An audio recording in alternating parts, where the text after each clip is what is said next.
প্রিয় ভাইরা আমার, অনেকে প্রশ্ন করে বেনামাজির সাথে কোরবানির অংশগ্রহণ করলে নামাজি ব্যক্তির কোরবানি হবে কিনা, এবং কোরবানি করে কোনো ব্যক্তি কিন্তু নামাজ পড়ে না, তার কোরবানি হবে কিনা।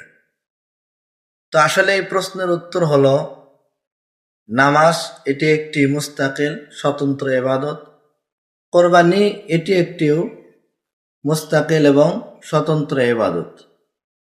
সুতরাং নামাজি ব্যক্তি যদি বেনামাজি ব্যক্তির সাথে কোরবানি করে, কোরবানি হবে।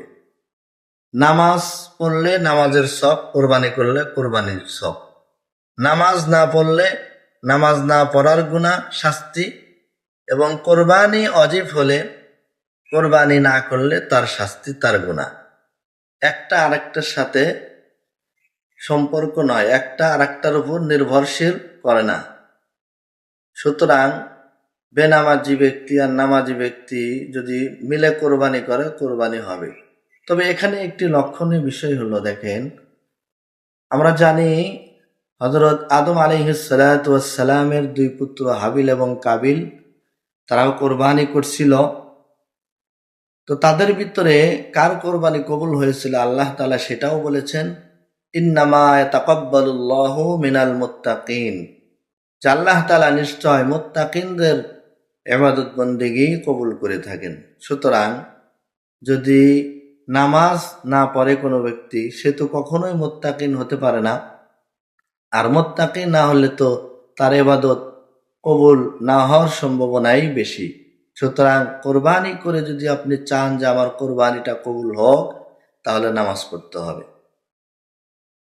সম্মানিত দর্শক, আরেকটি প্রশ্ন অনেকেই করে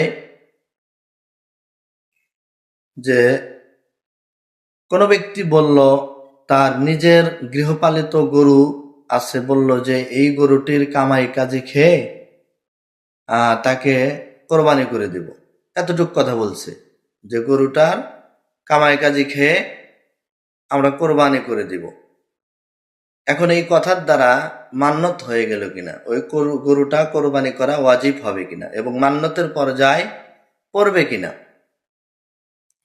তো এর উত্তর হলো যে না, ওই গরুটা কোরবানি করা ওয়াজিব হবে না, মান্যতের পর্যায়ে পড়বে না। কারণ মান্যত বলা হয় যদি এমন ভাবে বলে যে কোনো ব্যক্তি তার কোনো আত্মীয় অসুস্থ, আপনজন অসুস্থ, বলল যে আল্লাহ যদি আপনি সুস্থ করে দেন তাহলে আপনার নামে একটা কোরবানি